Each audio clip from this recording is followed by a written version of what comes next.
Yo, what's up, guys? What are we doing today, man? I'll be talking about the Boston Celtics and their recent surge because they have been going absolutely insane. I just have to talk about just how good they've been.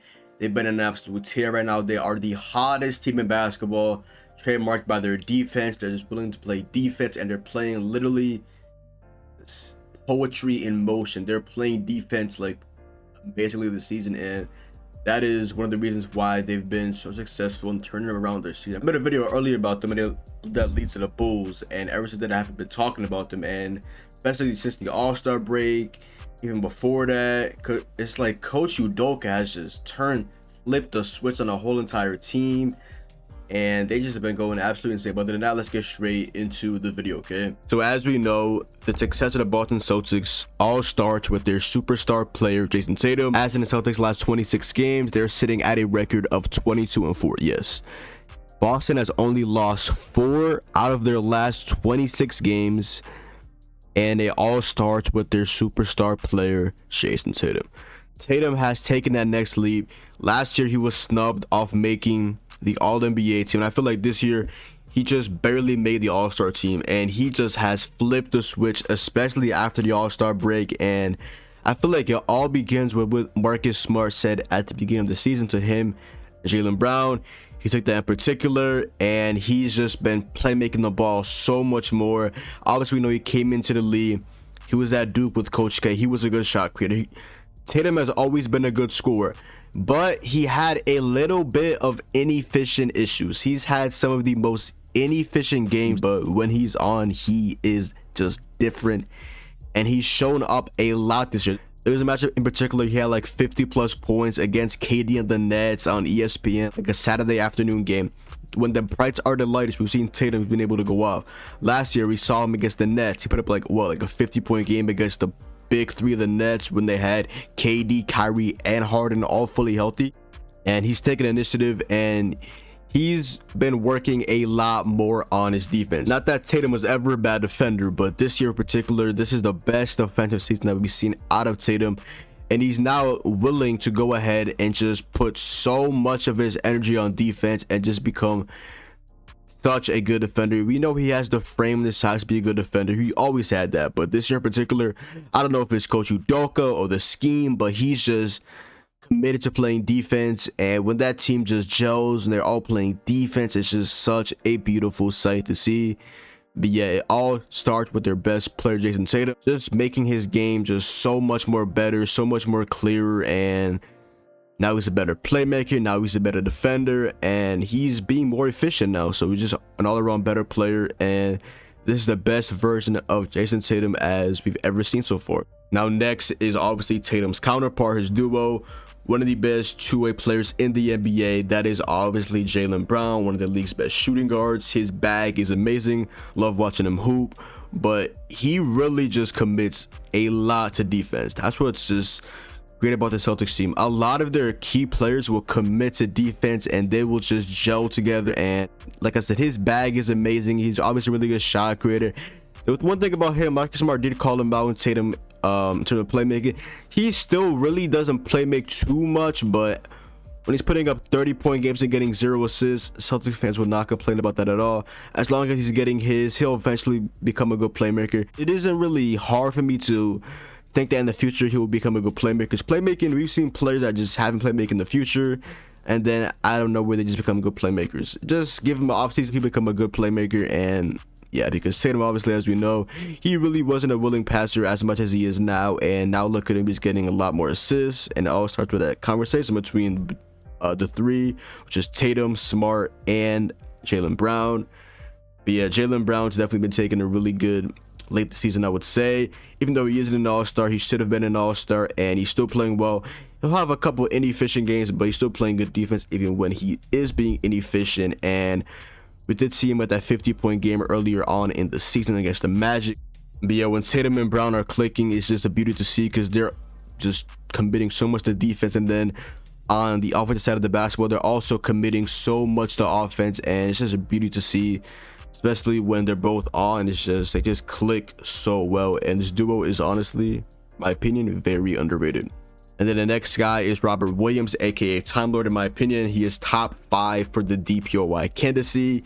He's just a big man that is right around, I believe, 7 feet, and he's just so good. One of the league's best rim protectors, and he can literally switch onto a point guard. I remember a game in particular, he switched on to Kyrie Irving, and then he switched on to the center like a couple of plays later. He is a versatile defender. He isn't quick because he is like 7 feet tall, so he's not quick like a guy like Bam Adebayo, but he is versatile. And he will switch on to a point guard because he has those long arms, that long reach, just the wingspan. He has all that. And he just commits most of his game to playing defense. And this is where he excels. And this is why, in my opinion, he's top 5 for DPOY candidacy, as he'll go ahead and offense. He might get his occasional post touch, but usually just lobs. He'll get fouled when he catches the ball. Decent free throw shooter, but most of his game really is just on defense. But I've seen him as reasons trying to go ahead and try to work on that mid-range jump shot. Now imagine Robert Williams, as we know, he's playing elite level defense. Imagine him actually going ahead and being able to consistently hit that 10 to 15 foot mid-range shot.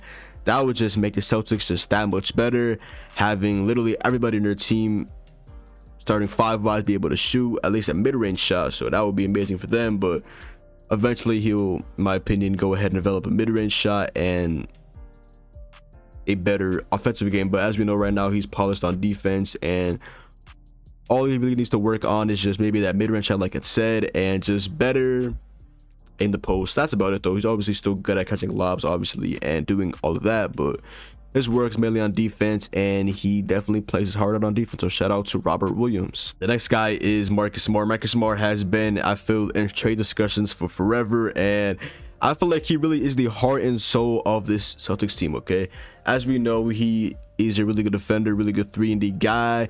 Was asked this year to become a point guard for the first time, I believe, in his career, at least at this degree, because of them going ahead and not really getting a starting point guard that wasn't Dennis Schroeder, who they ended up trading away for Daniel Tice. And now they're really just using more of guys like Peyton Pritchard off the bench, and he's been playing pretty well. I really just didn't see the idea of them going ahead and trading Marcus Smart, especially after them going ahead and making him really switch from shooting guard to point guard. And the fact that he's been playing this well, that he's now being able to create his own shot, and obviously, you know, he's still a good defender. It's the ability of him to go ahead and just hit the 3-point shot very consistently, especially when he's needed to hit those shots. He will hit those shots. He's shown to be a decently clutch player, and we know he's just really good.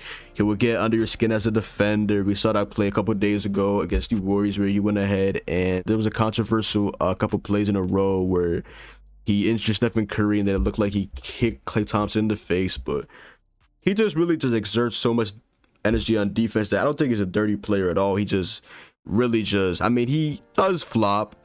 There's really nothing wrong with flopping like that, unless somebody really thinks it is. But he really just will put it all out on the court, especially on defense, and he'll get on offense and he'll just play make, he'll rebound. He will literally put it all out on the court, especially on defense. He will go out on offense, he'll play make, he'll shot create, he'll rebound. He does it all for the Celtics team, and I just don't know what their identity would be if Marcus Smart was not on this team, especially since he's literally had to adapt to a whole new position, and he's still playing well and still doing what they want out of him and then some. So definitely shout out to Marcus Smart. And then there's Al Horford, who the Celtics really don't expect too much out of, as he's nearing the end of his playing career, respectfully, and they really just now need him to go ahead and just rebound decently well with Robert Williams, be able to hit his patented mid-range shot, and play a decent amount of defense. Not really expecting Al Horford to be a elite defender, obviously, like everybody else on the team, pretty much, except for, I would say, probably Tatum. But he's expected to be a decent defender.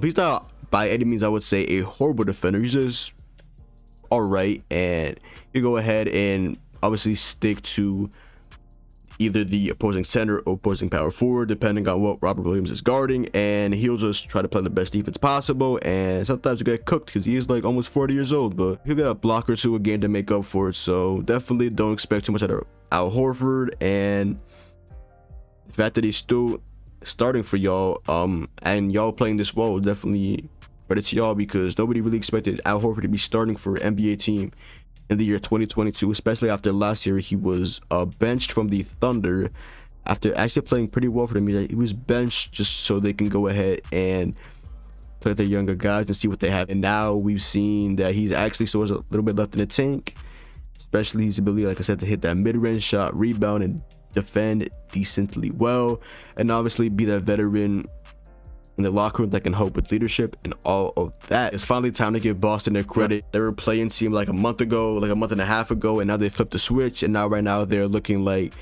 one of the best teams right now at this moment in the Eastern Conference. And I saw a post not too long ago, I think on Instagram, talking about the Celtics and talking about NBA teams in general and their title chances, and I saw number one was the Suns. I was like, okay, the Suns are the best team in basketball. I would not be surprised that they have the best title odds. And number two, I saw the Boston Celtics, and I almost burst out laughing. And now, a month and a half later, the Celtics have proven me wrong, and they're looking like right now one of the best teams in basketball, especially after being 22-4 in the last 26 games and beating a lot of really good teams and closing out games and just gelling on defense. And they continue this up come playoff time, it's going to be, might be scary, because their ability, like everybody says, defense wins championships. They went ahead a couple games back against the Nuggets, and they went ahead and just put Nikola Jokic in Alcatraz. And also a couple guys I want to give credit to is guys like Grant Williams. If you guys are Celtics fan, Grant Williams last year was not a real basketball player at all. This year he just became a real basketball player. He's able to rebound,